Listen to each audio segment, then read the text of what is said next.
Today on Lead with I sit down with Kimberly Carson, founder of Ancestral Echoes, a company using artificial intelligence to bridge generations. From digital storytelling to sensory memory preservation, this isn't just about machines replacing human connection, it's about enhancing it. Because sometimes innovation doesn't just move us forward, it brings us home. Let's get into it. Welcome to Lead with AI. I'm Dr. Tamara Nall. In each episode, we will take you behind the scenes with visionary leaders shaping the future of AI across public and private sectors. Join us as we explore groundbreaking projects and innovations that are transforming industries and making a real impact on people's lives. Let's dive in. Hi, everyone. How are you? It is Dr. T, your host of Lead with AI. And as you all know, again, we love to highlight the fact that we won #1 in technology on Apple Podcasts in 2025.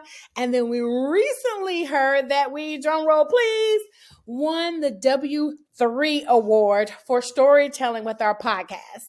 And so we're so proud of that. It would not be possible without all of you who are listening, but just as important, our guest. And that's why I'm so proud to have Kim Carson, who is the founder and CEO of Ancestral Echoes. How are you, Kim?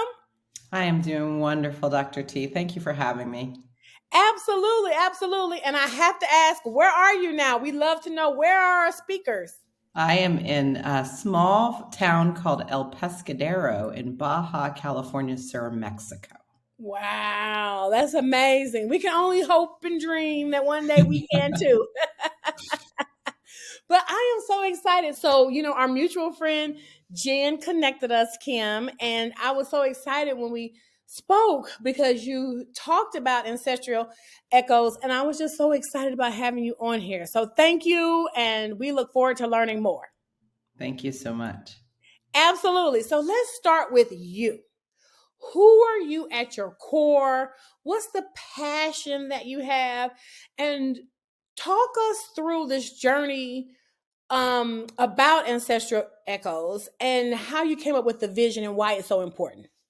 Yeah, so I've been in the AI game for a pretty long time. I think we talked about it before, but I actually started out in IBM research in a small project called IBM Watson. So more than a decade ago, prior to ChatGPT and kind of all the hype things that were going on.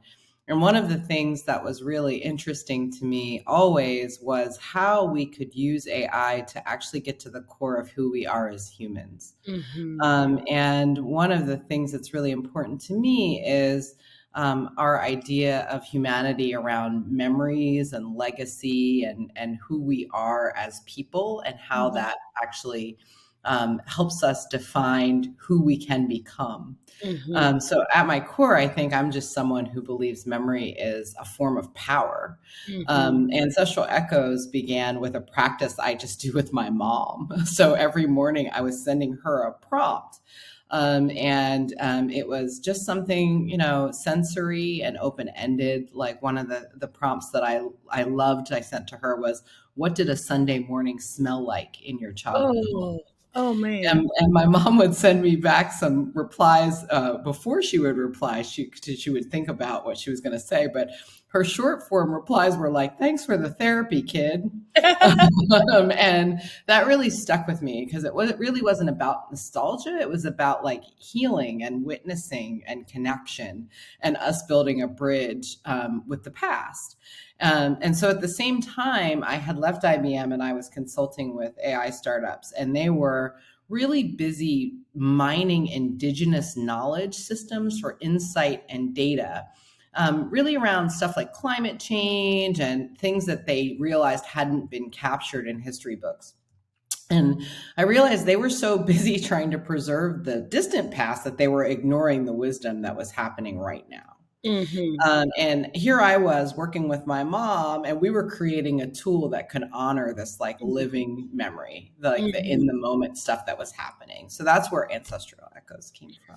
Wow, that's absolutely amazing. I mean, I think about the fact, well, so I still have my father here. I lost my mother, 10 years ago. And just like the thought of the smells of when I was a childhood peach cobbler, her homemade peach Yes. cobbler, her collard greens and ham Yep. hocks, all that kind of stuff. So, You got or it. she would go around, even the sound of, she wasn't a professional opera singer, but she had the voice for it. So I remember that and all the music and stuff like that. So this is amazing, and thanks for bringing these memories for me just in this short conversation. Absolutely. Absolutely. Oh, I think it's so important, and it's so important that we capture this for our future generations. yeah. So, I mean, that's amazing. Thank you for that. So, let's talk about the holy smokes moment. Walk us through a time where someone, a user, actually used ancestral echoes. And what was that jaw dropping moment where it changed everything for them? Yeah, I mean, people often kind of light up when they hear a story they've never heard from someone they love. One of our testers received a voice memo from her grandfather, and it described the sound of his childhood home as a teenager. Mm, And it was kind of like rolling up the carpet, playing Motown, doing the latest dances. We're hearing the chickens outside the window, and she said she could like see the house and feel mm, the air even though she right, hadn't been there. And right, so for me it's like that holy smokes moment comes when people realize that AI isn't there to replace memory. It can't, right? Like right. pattern recognition doesn't do that. But Mm-hmm, it can make space for those memories. mm-hmm, And it can help us hold those things with care. And so that's really the big aha for me. oh my goodness, that's great. And so tell us, those of us who are curious, how does it work? If we were to open up the hood, look at the brain, I am I logging in? Is it an app on my phone? Am I getting props? And where is it being collected? How does that all work? Yep, it's an app, and at the base, at the heart of it, is just a prompt engine. And so you input a little bit of data, and it draws from kind of your cultural, linguistic, and emotional context. So, and then it generates questions that open the door for memories. So, if you said, "Hey, we're Haitian, and we celebrate these holidays, and I want to send these prompts to my grandfather," then it will actually start, the Gen AI will actually start to produce prompts that actually follow along that cultural heritage. So it's not just facts, but it's also about feelings. And then as the responses come in, we use natural language processing and embedding techniques to organize and shape those responses into memory orbs, which are multimodal capsules, and they preserve voice, text, image, and tone. So we can actually take a photo, or we could take a piece of video that you might have, all AI powered, but really human led. We're not having the AI tell your story; it's Mm-hmm. creating the space to like kind of help you tell your story. Mm, So I think about like there used to be those books where you could sit down with an ancestor and like write out like kind of their story. This is actually doing the writing for you. So I kind of call it like it's your AI anthropologist, right? So okay. it's sitting there, and it's the Jane Goodall, and it's Right. sitting there, and it's actually diving into all of the data for you and starting to like pull those things together, but not making things up for you, actually just helping guide you along. Got it. And can I then go back later and like listen and look and Absolutely. okay. Absolutely. That's what we want you to do. We want you to go back in later and listen and look and share with other folks in your family. What we'd love for this to become is like a full constellation of your family, right? So that you start Mhm. to get all of these pieces. And just as in any kind of data set, as more and more and more data comes in and it's curated, you start to get these really rich, full stories, Mm. and you start to get insight, right, about your own legacy and where you come from. Wow, how powerful. Oh my gosh, I'm getting chills, really. Oh my goodness, this is amazing, Kim. And then talk to me about a time like through the development, as you're working with users, etc., where you were blown by what what the app produced, where you were like, oh my God, I created this and look how powerful it is. Yeah, I think one of the most powerful stories came from a beta tester who lost her mother unexpectedly. And they had been using an early version of Ancestral Echoes to respond to prompts, doing the same thing my mother and I had been doing. And the daughter, who was the user, was listening to the archive and heard her mother's kind of voice and words and sensory memories. And she said, it's like my mom left me letters that she didn't even know she was writing. Oh, wow. And that sent chills up my spine. It's like, talk about memory as healing, right? Or memory as really, tapping in. I wasn't even thinking about it that way. But it started to I started to think about all of the ways that we could really heal as we lose loved ones and still preserve their memories. Wow, that's absolutely amazing. And obviously you're using all these different data formats, etc., to build these memories. And you call them memory Orbs. orbs. Yes, thank you, thank you, thank you.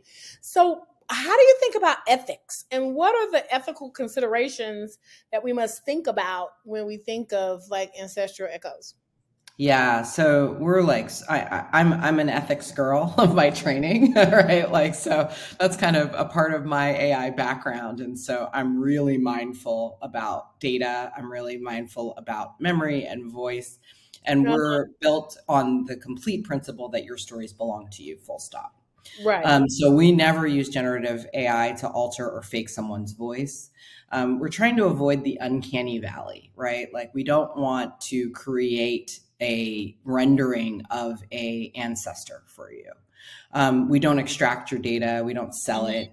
We don't manipulate it. So we're always including kind of the human in the loop. It's for reflection, editing, and consent. To me, ethical AI means listening harder, not predicting faster.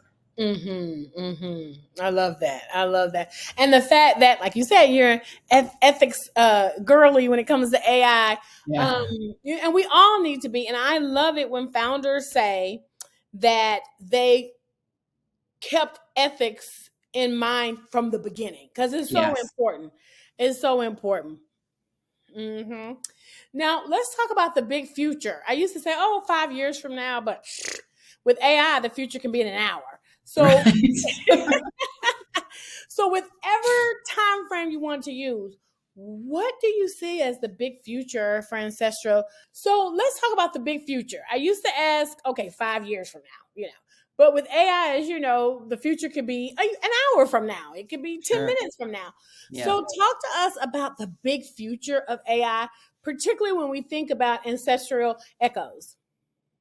Yeah, so I mean, I really imagine a world where every family community has a living memory or archive, right? So Mm-hmm. AI helps each community preserve their stories and the stories of their elders, not because they're old, but because they're alive, right? I Yeah. want our children, my children, to learn about who they are through voice, sound, and feeling, not just photos or family trees or like 2D things, right?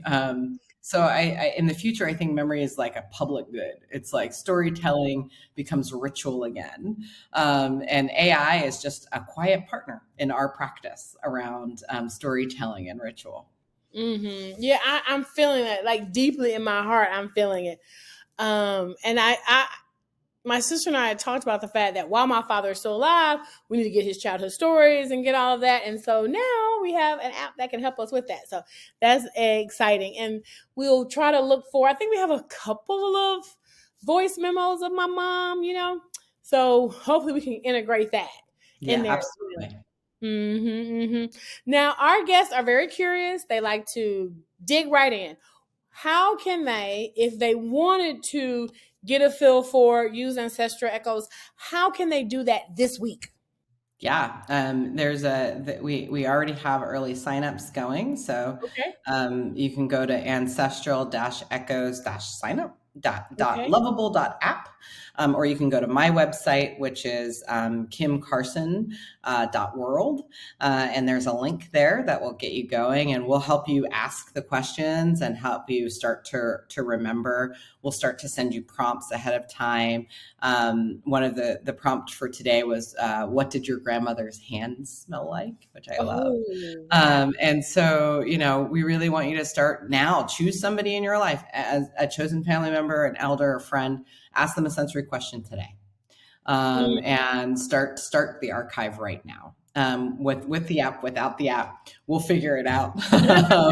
But let's really start building the data. Got it. Now that brought up a question for me. So if I, reach out to my father and ask him a question, does he then respond in the app, or he just responds to me and I put it in the app? The way it works is that he responds through the app, Okay. but you get to choose how that response happens, right? Got If he's better with WhatsApp, if he's better with voice, if he's better with text, then we can make that happen for you. Oh, wow. Oh, very versatile. Oh, I love that. I love that. So, my next question is called From One Genius to Another, and that's where a previous guest has a question for you. So, Kim, your question is, what's one truth about innovation you know instinctively, but could never prove with data? Oof. I know that's the question. I'm like, oh, I'm glad she got it and not me. Woo. I love this question. So, I think one of the things that's really true about innovation is that they start with emotion. They start with grief or with longing. It's not the excitement of a breakthrough that actually moves anybody. It's like the ache of something we've lost, or it's the longing for something we've never had. And so innovation really is like a remembering. It's imagining the future, or and repairing something that was broken or something that was missing. There's no People try to do, pattern recognition in order to innovate, and I don't think you can. And so that's the thing that's kind of, for me, unique Yeah. about innovation. It's like there's no spreadsheet that can Right. prove that a product is going to work if it's born from longing, right? But you can feel it, right? When you're making something and people are going to use it. Right. Right. And so that's definitely the truth. Okay, I love that answer, and it's a lot better than I would have ever said. I was like, "Oh, when I got this, I'm like, oh," but no, but you're right. You're absolutely I was right. like, this is going to get a little woo-woo. I don't know if you are. We need more woo-woo. We need more of that. I'm loving everything that I hear, and it's so important to kind of think about innovation and emotion and longing or grief or all of that, because you're absolutely right. You're absolutely right. So no, thank you for that answer. Yeah, no problem. Awesome. So now let's go into a bonus rapid fire. I'll ask you a question quickly. You'll give me a response. So Okay. we'll start now. What is the most overrated tech trend? AI generated influencers. Okay. Trying to automate charisma instead of investing in authentic relationships. It's avoiding, not innovating. Okay. I love it. I absolutely love it. And what's the most underrated tech trend or AI trend? Emotionally aware prompts. So I think we're just beginning to understand how AI can be used as a tool for introspection and emotional inquiry, not just productivity. No, I love that. And do you find that there are any apps out there that are doing that? No. Okay, there you go. So not only is it underrated, it's just like missing altogether. It's missing altogether. And so I built my own repository of prompts that I use. I actually have on my website a guide called Prompt Like a Poet that has 10 prompts in it that are emotionally aware prompts. Wow. That And people that's can start on using right Kim now. It's free. Carson, You can download it. Yeah. KimCarson.world. Yep, that's right. Okay. Got it. I'm going to go there and look at those 10 prompts for sure. As soon as we get off here, I'm going to go look at that. What is a book we should all read? The Coming Wave by Mustafa Suleiman. So really, I think it's just a sharp and kind of urgent look at AI and how other technologies and how they're going to reshape everything, and why we need that ethical governance that you and I were talking about to meet this moment right now. Awesome. That's amazing. Well, again, thank you. And I'm sure our listeners learned as much as I did. And we look forward to hearing how Ancestral Echoes is going to just blow up with the world and really make a difference in kind of tracking our family trees and our family emotions and those memories that are so important. And we look forward to just seeing how it's going to grow and impact all of us. And until next time, everyone, lead with AI. Thanks for tuning in to Lead with AI. I'll see you next time as we continue exploring the cutting-edge innovations shaping AI across the public and private sectors. Until then, keep leading with AI.